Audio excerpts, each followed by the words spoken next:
आज हम सुनेंगे मुंशी प्रेमचंद जी की कहानी नया विवाह।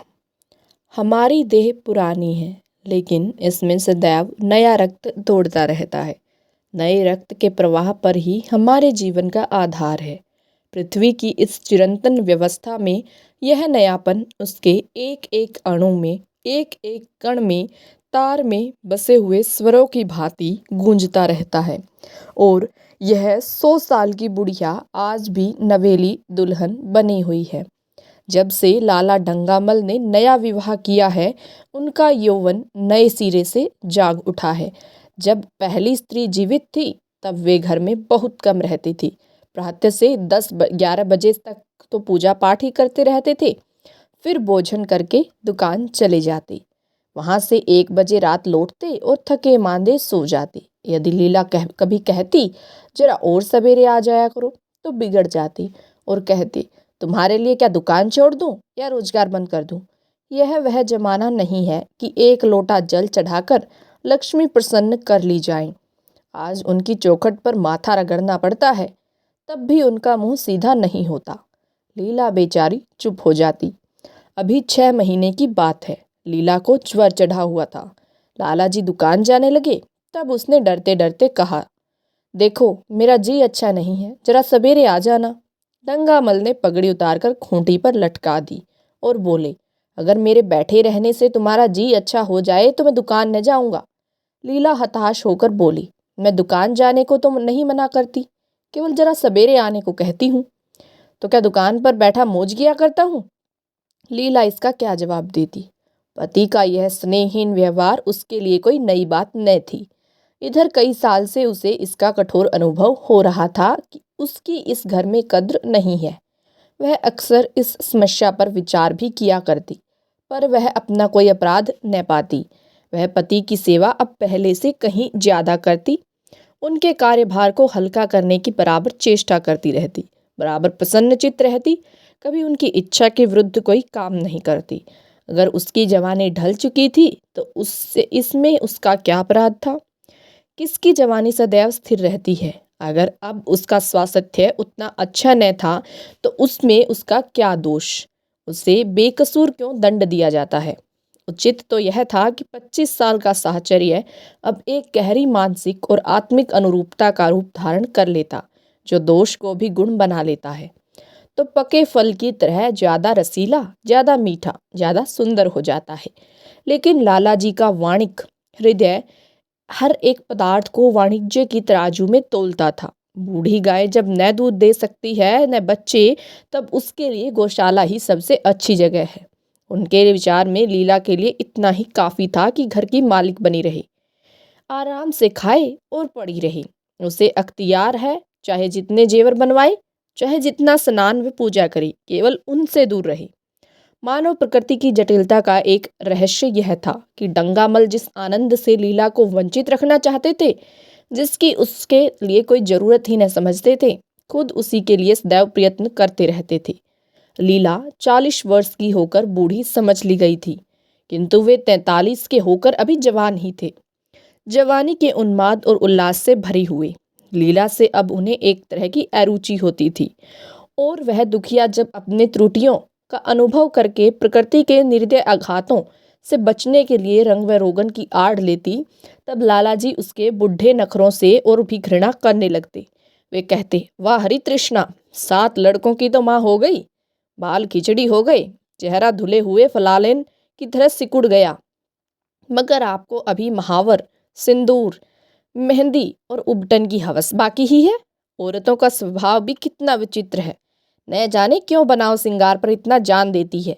पूछो अब तुम्हें और क्या चाहिए? क्यों नहीं मन को समझा लेती कि जवानी विदा हो गई और इन उपादानों से वह वापस नहीं बुलाई जा सकती। लेकिन वे खुद जवानी का स्वप्न देखते रहते थे। उनकी जवानी की तृष्णा अभी शांत न हुई थी। जाड़ों में रस्सों और पाकों का सेवन करते रहते थे।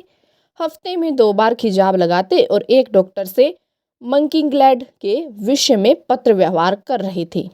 लीला ने उन्हें असमंजस में देखकर कातर स्वर में पूछा, कुछ बतला सकते हो? कै बजे आओगे? लाला जी ने शांत भाव से पूछा, तुम्हारा जी आज कैसा है? लीला क्या जवाब दे? अगर कहती है कि बहुत खराब है तो शायद वे महाशय वहीं बैठ जाएं और उसे जली कटी सुनाकर अपने दिल का बुखार निकालें। अगर कहती है कि अच्छी हूँ तो शायद निश्चिंत होकर 2 बजे तक की कहीं खबर न ले। इस दुविधा में डरते डरते बोली, अब तक तो हल्की थी लेकिन अब कुछ भारी हो रही है। तुम जाओ, दुकान पर लोग तुम्हारी राह देखते होंगे। हाँ, ईश्वर के लिए एक तो न बजा देना, लड़के सो जाते हैं। मुझे जरा भी अच्छा नहीं लगता, जी घबराता है। सेठ जी ने अपने स्वर में स्नेह की चाशनी देकर कहा, 12 बजे तक आ जाऊंगा।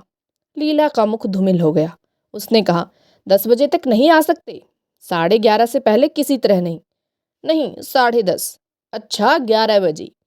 लाला वादा करके चले गए, लेकिन 10 बजे रात को एक मित्र ने मुजरा सुनने के लिए बुला भेजा। इस निमंत्रण को कैसे इनकार कर देती? जब एक आदमी आपको खातिर से बुलाता है तब यह कहाँ की भलमानसाहत है कि आप उसका निमंत्रण अस्वीकार कर दें। लाला जी मुजरा सुनने चले गए। 2 बजे लौटे। चुपके से आकर नौकर को जगाया और अपने कमरे में आकर लेटे रहे। लीला उनकी राह देखती, प्रतिक्षण विकल वेदना का अनुभव करती हुई न जाने कब सो गई थी। अंत को इस बीमारी ने अभागिनी लीला की जान ही लेकर छोड़ा। लाला जी को उसके मरने का बड़ा दुख हुआ। मित्रों ने संवेदना के तार भेजी। एक दैनिक पत्र ने शोक प्रकट करते हुए लीला के मानसिक और धार्मिक सद्गुणों को खूब बढ़ाकर वर्णन किया। लाला जी ने इन सभी मित्रों को हार्दिक धन्यवाद दिया और लीला के नाम से बालिका विद्यालय में 5 वजीफे प्रदान किए तथा मृतक भोजन को तो जितने समारोह से किया गया वह नगर के इतिहास में बहुत दिनों तक याद रहेगा। लेकिन 1 महीना भी न गुजरने पाया था कि लाला जी के मित्रों ने चारा डालना शुरू कर दिया और उसका यह असर हुआ कि 6 महीने की विधुरता के तप के बाद उन्होंने दूसरा विवाह कर लिया। आखिर बेचारे क्या करते? जीवन में एक सहचरी की आवश्यकता तो थी ही और इस उम्र में तो एक तरह से यह अनिवार्य हो गई थी। जब से नई पत्नी आई, लाला जी के जीवन में आश्चर्यजनक परिवर्तन हो गया। दुकान से अब उतना प्रेम नहीं था। लगातार हफ्तों न जाने में भी उनके कारोबार में कोई हर्ज नहीं होता था। जीवन के उपभोग की जो शक्ति दिन दिन क्षीण होती जाती थी, अब वह छींटे पाकर सजीव हो गई थी। सूखा पेड़ हरा हो गया था, उसमें नई नई कोपलें फूटने लगी थी। मोटर नई आ गई थी, कमरे नए फर्नीचर से सजा दिए गए थे। नौकरों की भी संख्या बढ़ गई थी। रेडियो आ पहुंचा था और प्रतिदिन नए नए उपहार आते रहते थे। लाला जी की बूढ़ी जवानी जवानों की जवानी से भी प्रखर हो गई थी। उसी तरह जैसे बिजली का प्रकाश चंद्रमा के प्रकाश से ज्यादा स्वच्छ और मनोरंजक होता है। लाला जी को उनके मित्र इस रूपांतर पर बधाइयां देते, जब वे गर्व के साथ कहते, भाई हम तो हमेशा जवान रहे और हमेशा जवान रहेंगे। बुढ़ापा यहाँ आए तो उसके मुंह में कालिक लगाकर गधों पर उल्टा सवार करा के शहर से निकाल दें। जवानी और बुढ़ापे को न जाने क्यों लोग अवस्था से संबंध कर देते हैं। जवानी का उम्र से उतना ही संबंध है जितना धर्म का आचार से, रुपये का ईमानदारी से, रूप का श्रृंगार से। आजकल के जवानों को आप जवान कहते हैं, उनकी 1000 जवानियों को अपने 1 घंटे से भी न बदल दूंगा। मालूम होता है उनकी जिंदगी में कोई उत्साह ही नहीं, कोई शौक ही नहीं। जीवन क्या है? गले में पड़ा हुआ एक ढोल है। यही शब्द घटा बढ़ाकर वे आशा के हृदय पटल पर अंकित करते रहे। उससे बराबर सिनेमा, थिएटर और दरिया की सैर के लिए आग्रह करते रहे। लेकिन आशा को न जाने क्यों इन बातों में जरा भी रुचि न थी। वह जाती तो थी, मगर बहुत टाल टूल करने के बाद एक दिन लाला जी ने आकर कहा, चलो आज बजरे पर दरिया की सैर करेंगे। वर्षा के दिन थे, दरिया चढ़ा हुआ था। मेघमालाएं अंतर्राष्ट्रीय सेनाओं की भांति रंग बिरंगी वर्दियां पहने आकाश में कवायद कर रही थी। सड़क पर लोग मलार और बारहमासा गीत चालते थे। बागों में झूले पड़ गए थे। आशा ने बेदिली से कहा, मेरा जी तो नहीं चाहता। लाला जी ने मृदु प्रेरणा के साथ कहा, तुम्हारा मन कैसा है जो आज आमोद प्रमोद की ओर आकर्षित नहीं होता? चलो जरा दरिया की सैर देखो। सच कहता हूँ बजरे पर बड़ी बहार रहेगी। आप जाएं, मुझे और कोई काम करने हैं। काम करने को आदमी है, तुम क्यों काम करोगी? महाराज अच्छे सालन नहीं पकाता, आप खाने बैठेंगे तो यूं ही उठ जाएंगे। आशा अपने अवकाश का बड़ा भाग लाला जी के लिए तरह तरह का भोजन पकाने में ही लगाती थी। उसने किसी से सुन रखा था कि एक विशेष अवस्था के बाद पुरुष के जीवन का सबसे बड़ा सुख रसना का स्वाद ही रह जाता है। लाला जी की आत्मा खिल उठी। उन्होंने सोचा कि आशा को उनसे कितना प्रेम है कि वह दरिया की सैर को उनकी सेवा के लिए छोड़ रही है। एक लीला थी कि मान न मान चलने को तैयार थी, पीछा छुड़ाना पड़ता था। खामखैर सिर पर सवार हो जाती थी और सारा मजा किरकिरा कर देती थी। स्नेह भरे उल्हाने से बोले, तुम्हारा मन भी विचित्र है। अगर एक दिन सालन फीका ही रहा, ऐसा क्या तूफान आ जाएगा। तुम तो मुझे बिल्कुल निकम्मा बनाए देती हो। अगर तुम न चलोगी तो मैं भी न जाऊंगा। आशा ने जैसे गले से फंदा छुड़ाते हुए कहा, आप भी तो मुझे इधर उधर घुमा घुमा कर मेरा मिजाज बिगाड़ देते हैं। यह आदत पड़ जाएगी तो घर का धंधा कौन करेगा। मुझे घर के धंधों की रत्ती भर भी परवाह नहीं, बाल की नोक बराबर भी नहीं। मैं चाहता हूँ तुम्हारा मिजाज बिगड़े और तुम गृहस्थी की चक्की से दूर रहो। और तुम मुझे बार बार आप क्यों कहती हो। मैं चाहता हूँ तुम मुझे तुम कहो, तू कहो, गालियां दो, ढोल जमाओ। तुम तो मुझे आप कह के जैसे देवता के सिंहासन पर बैठा देती हो। मैं अपने घर में देवता नहीं, चंचल बालक बनना चाहता हूँ। आशा ने मुस्कुराने की चेष्टा करके कहा, भला मैं आपको तुम कहूंगी। तुम बराबर वाले को कहा जाता है कि आप बड़ों को। मुनीम ने 1 लाख के घाटे की खबर सुनाई होती तो भी शायद लाला जी को इतना दुख न होता जितना आशा के इन कठोर शब्दों से हुआ। उनका सारा उत्साह, सारा उल्लास जैसे ठंडा पड़ गया। सिर पर बाकी रखी हुई फूलदार टोपी, गले में पड़ी हुई जोगी रंग की चुनी हुई रेशमी चादर, वह तंजेब का बेलदार कुर्ता जिसमें सोने के बटन लगे हुए थे, यह सारा ठाठ कैसे उन्हें हास्यजनक जान पड़ने लगा। जैसे वह सारा नशा किसी मंत्र से उतर गया हो। निराश होकर बोले, तो तुम्हें चलना है या नहीं। मेरा जी नहीं चाहता तो मैं भी जाऊं न। मैं आपको कब मना करती हूँ। फिर आप कहा। आशा ने भीतर से जोर लगाकर कहा। तुम और उसका मुखमंडल लज्जा से आरक्त हो गया। हाँ, इसी तरह तुम कहा करो। तो तुम नहीं चल रही हो। अगर मैं कहूँ तुम्हें चलना पड़ेगा तब चलूंगी। आपकी आज्ञा मानना मेरा धर्म है। लाला जी आज्ञा न दे सके। आज्ञा और धर्म जैसे शब्द उनके कान में चुभने से लगे। खिसियाए हुए बाहर को चल पड़े। उस वक्त आशा को उन पर दया आ गई। बोली, तो कब तक लौटोगे। मैं नहीं जा रहा हूँ। अच्छा, तो मैं भी चलती हूँ। जैसे कोई जिद्दी लड़का रोने के बाद अपनी इच्छित वस्तु पाकर उसे पैरों से ठुकरा देता है, उसी तरह लाला जी ने मुंह बनाकर कहा, तुम्हारा जी नहीं करता तो न चलो। मैं आग्रह नहीं करता। आप नहीं, तुम बुरा मान जाओगे। आशा गई, लेकिन उमंग से नहीं। जिस मामूली वेश में थी उसी तरह चल खड़ी हुई। न कोई सजीली साड़ी, न जड़ाऊ गहने, न कोई श्रृंगार, जैसे कोई विधवा हो। ऐसी ही बातों पर लाला जी मन में झुंझला उठते थे। ब्याह किया था जीवन का आनंद उठाने के लिए, झिलमिलाते हुए दीपक में तेल डालकर उसे और चटक करने के लिए। अगर दीपक का प्रकाश तेज न हुआ तो तेल डालने से लाभ। न जाने इसका मन क्यों इतना शुष्क और नीरस है, जैसे कोई ऊसर का पेड़ हो। इतना ही पानी डालो, उसमें हरी पत्तियों के दर्शन न होंगे। जड़ाऊ गहनों से भरी पेटारियां खुली हुई हैं। कहाँ कहाँ से मंगवाए, दिल्ली से, कलकत्ते से। कैसी कैसी बहुमूल्य साड़ियाँ रखी हुई हैं, एक नहीं सैकड़ों, पर केवल संदूक में कीड़ों का भोजन बनने के लिए। दरिद्र घर की लड़कियों में यही ऐब होता है। उनकी दृष्टि सदैव संकीर्ण रही है। न खा सकें, न पहन सकें, न दे सकें। उन्हें तो खजाना भी मिल जाए तो यही सोचते रहेंगे कि खर्च कैसे करें। दरिया की सैर तो हुई, पर विशेष आनंद न आया।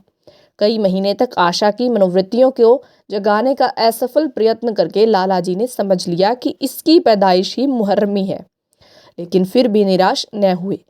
ऐसे व्यापार में एक बड़ी रकम लगाने के बाद वे उसमें अधिक से अधिक लाभ उठाने की वणिक प्रवृत्ति को कैसे त्याग देते। विनोद की नई नई योजनाएं पैदा की जाती। ग्रामोफोन अगर बिगड़ गया है, गाता नहीं या साफ आवाज नहीं निकलती तो उसकी मरम्मत करानी पड़ेगी। उसे उठाकर रख देना तो मूर्खता है। इधर बूढ़ा महाराज एकाएक बीमारी होकर घर चला गया था और उसकी जगह उसका 17-18 साल का जवान लड़का आ गया था। कुछ अजीब गंवार था, बिल्कुल झंखड़ और उज्जड़। कोई बात नहीं न समझता था। जितने फुलके बनाता उतनी तरह के। हाँ, एक बात समान होती, सब बीच में मोटे होते, किनारे पतले। दाल कभी तो इतनी पतली जैसे चाय, कभी इतनी गाढ़ी जैसे दही। नमक कभी इतना कम कि बिल्कुल फीकी, कभी इतना तेज कि नींबू का शौकीन। आशा मुंह हाथ धोकर चौके में पहुंच जाती और इस डपोर शंख को भोजन पकाना सिखाती।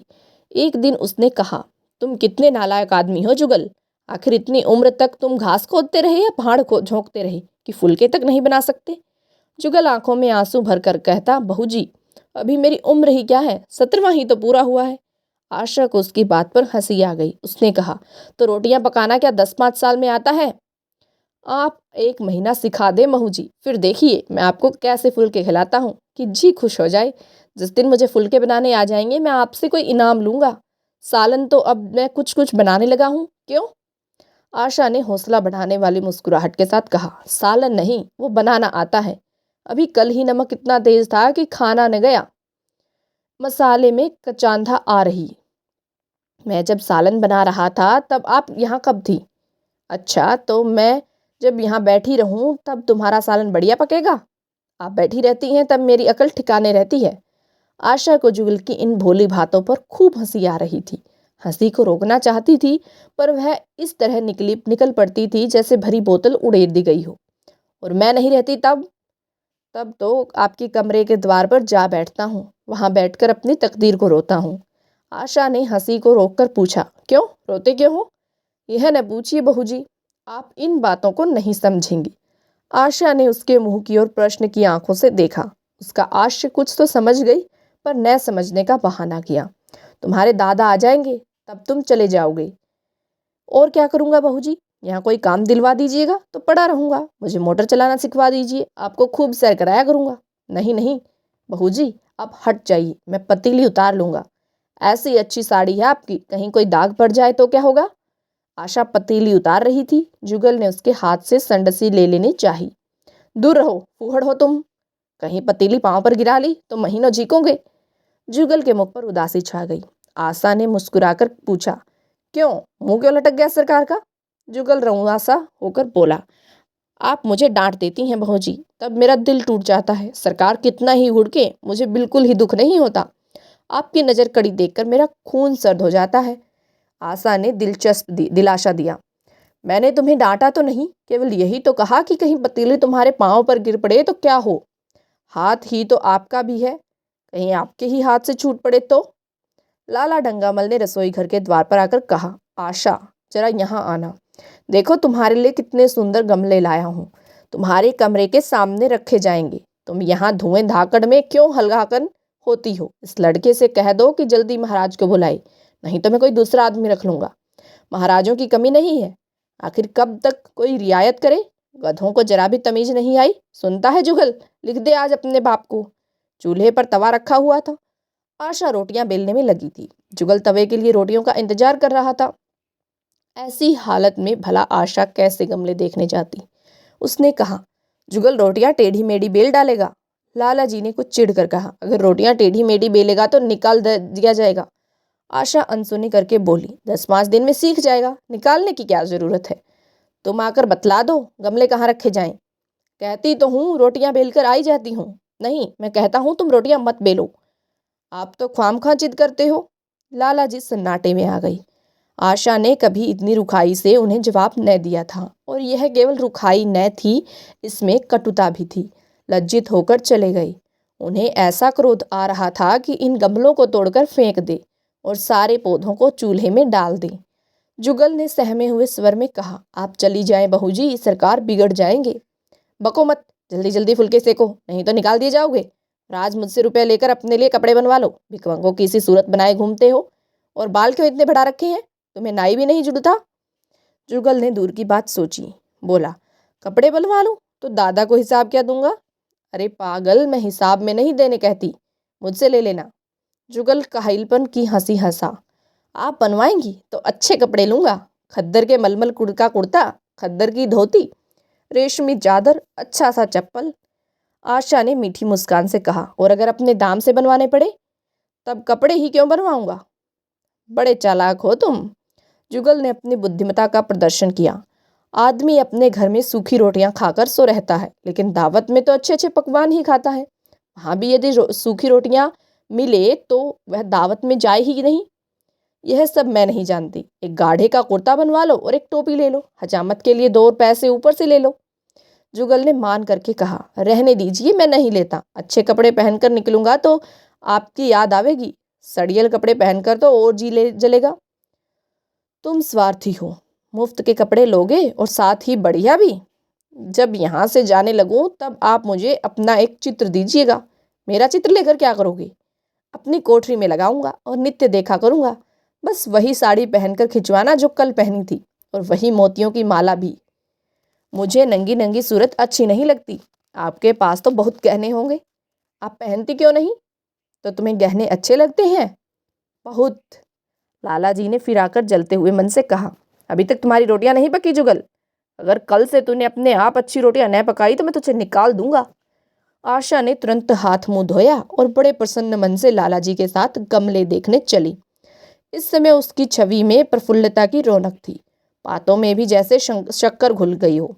लाला जी का सारा खिसियानपन मिट गया था। उसने गमलों को मुग्धा आंखों से देखा। उसने कहा, मैं इनमें से कोई गमला न जाने दूंगी, सब मेरे कमरे के सामने रखवाना। सब। कितने सुंदर पौधे हैं, वाह! इनके हिंदी नाम भी मुझे बतला देना। लाला जी ने छेड़ा, सब गमले क्या करोगी? 10-5 पसंद कर लो, शेष में बाहर रखवा दूंगा। जी नहीं, मैं एक भी न छोड़ूंगी, यह सब रखे जाएंगे। बड़ी लालचीन हो तुम। लालचीन ही सही, मैं आपको एक भी न दूंगी। 2-4 तो दे दो, इतनी मेहनत से लाया हूँ। जी नहीं, इनमें से एक भी न मिलेगा। दूसरे दिन आशा ने अपने को आभूषण से खूब सजाया और फिरोजी साड़ी पहनकर निकली। तब लाला जी की आंखों में ज्योति आ गई। समझे अवश्य ही अब उनके प्रेम का जादू कुछ कुछ चल रहा है। नहीं तो उनके बार बार के आग्रह पर करने पर भी, बार बार याचना करने पर भी उसने कोई आभूषण न पहना था। कभी कभी मोतियों का हार गले में डाल लेती थी, वह भी ऊपरी मन से। आज वह आभूषणों से अलंकृत होकर फूली नहीं समाती, इतराई जाती हैं। मानो कहती हूँ, देखो मैं कितनी सुंदर हूँ। पहले जो बंद कली थी, आज वह खिल गई थी। लाला जी पर घड़ों नशा चढ़ा हुआ था। वे चाहते थे उनके मित्र और बंधु वर्ग आकर इस सोने की रानी के दर्शनों से अपनी आंखें ठंडी करें, देखें कि वह कितनी सुखी, संतुष्ट और प्रसन्न है। जिन विद्रोहियों ने विवाह के समय तरह तरह की शंकाएं की थी, वे आंखें खोलकर देखें कि डंगामल कितना सुखी है। विश्वास, अनुराग और अनुभव ने चमत्कार किया है। उन्होंने प्रस्ताव किया, चलो कहीं घूमने आए, बड़ी मजेदार हवा चल रही है। आशा इस वक्त कैसे जा सकती थी? अभी उसे रसोई में जाना था, वहां से कहीं 12-1 बजे फुर्सत मिलेगी, फिर घर के दूसरे धंधे सिर सवार होकर आ जाएंगी। सैर सपाटे के पीछे क्या घर चौपट कर दे? सेठ जी ने उनका हाथ पकड़ लिया और कहा, नहीं, आज मैं तुम्हें रसोई में न जाने दूंगा। महाराज के किए कुछ न होगा तो आज उसकी शामत भी आ जाएगी। आशा के मुख पर से वह प्रफुल्लता जाती रही। मन भी उदास हो गया। एक सोफा पर बैठकर बोली, आज न जाने क्यों कलेजे में मीठा दर्द हो रहा है। ऐसा दर्द कभी नहीं होता था। सेठ जी घबरा उठे। यह दर्द कब से हो रहा है? हो तो रहा है रात से ही, लेकिन अभी कुछ कम हो गया था, अब फिर होने लगा है। रह रहकर जैसे चुभन हो जाती है।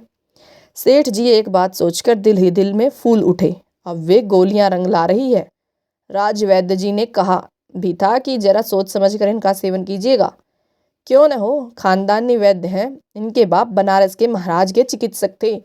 पुराने और परीक्षित नुस्खे हैं इनके पास। उन्होंने कहा, तो रात में यही दर्द हो रहा है? तुमने मुझसे कहा? नहीं नहीं, तो वैद्य जी से कोई दवा मंगवाता। मैंने समझा था आप अच्छा हो जाएगा, मगर अब बढ़ रहा है। कहाँ दर्द हो रहा है, जरा देखूं, कुछ सूजन तो नहीं है? सेठ जी ने आशा के अंचल को ऊपर की तरफ हाथ बढ़ाया। आशा ने शर्माकर सिर झुका लिया। उसने कहा, यह तुम्हारी शरारत मुझे अच्छी नहीं लगती। मैं अपनी जान से मरती हूँ, तुम्हें हंसी सूझती है? जाकर कोई दवा ला दो। सेठ जी अपने पुंस्तव का सब डिप्लोमा पाकर उससे कहीं ज्यादा प्रसन्न हुई जितना राय बहादुरी पाकर होते। इस विजय का डंका पीटे बिना उन्हें कैसे चैन आ सकता था? जो लोग उनके विवाह के विषय में द्वेष में टिप्पणियां कर रहे थे, उन्हें नीचा दिखाने का कितना अच्छा अवसर हाथ आया है, और इतनी जल्दी। पहले पंडित भोलानाथ के पास गई और भाग्य ठोंक कर बोली, भाई मैं तो बड़ी विपत्ति में फंस गया। कल से उनके कलेजे में दर्द हो रहा है। कुछ बुद्धि काम नहीं करती। कहती है ऐसा दर्द पहले कभी नहीं हुआ था। भोलानाथ ने कुछ बहुत हमदर्दी ने दिखाई। सेठ जी यहाँ से उठकर अपने दूसरे मित्र लाला फागमल के पास पहुँचे और उनसे भी लगभग इन्हीं शब्दों में यह शोक संवाद कहा। फागमल बड़ा शोहदा था, मुस्कुरा कर बोला, मुझे तो आपकी सूरत मालूम होती है। सेठ जी की बाछें खिल गईं। उन्होंने कहा, मैं अपना दुख सुना रहा हूँ और तुम्हें दिल की सूझती है? जरा भी आदमी तुम में नहीं है। मैं दिल लगी नहीं कर रहा हूँ, इसमें दिल लगी की क्या बात है। वे हैं कमसीन कोमलांगी, आप ठहरे पुराने लठैत दंगल के पहलवान। बस अगर यह बात न निकले तो मूछें मुंडवा लूं। सेठ की आंखें जगमगा उठी, मन में यौवन की भावना प्रबल हो उठी और उसके साथ ही मुख पर भी यौवन की झलक आ गई। छाती जैसे कुछ फैल गई। चलते समय उनके पग कुछ अधिक मजबूती से जमीन पर पड़ने लगी और सिर की टोपी भी न जाने कैसे बांकी हो गई। आकृति में बांकपन की शान बरसने लगी। जुगल ने आशा को सिर से पांव तक जगमगाते देखकर कहा, बस बहू जी, आप इसी तरह पहने ओढ़े रहा करें, आज मैं आपको चूल्हे के पास न आने दूंगा। आशा ने नयन बाण चलाकर कहा, क्यों, आज ये नया हुक्म क्यों? पहले तो तुमने कभी मना नहीं किया। आज की बात दूसरी है, जरा सुनो क्या बात है। मैं डरता हूँ आप कहीं नाराज न हो जाएं। नहीं नहीं, कहो, मैं नाराज न होंगी। आज आप बहुत सुंदर लग रही हैं। लाला डंगामल ने असंख्य बार आशा की रूप और यौवन की प्रशंसा की थी, मगर उनकी प्रशंसा में उसे बनावट की गंध आती थी। वह समय उनके मुख से निकलकर कुछ ऐसे लगते थे जैसे कोई पंगु दौड़ने की चेष्टा कर रहा हो। जुगल के इन सीधे शब्दों में एक उन्माद था, नशा था, एक चोट थी। आशा की सारी देह प्रकंपित हो गई।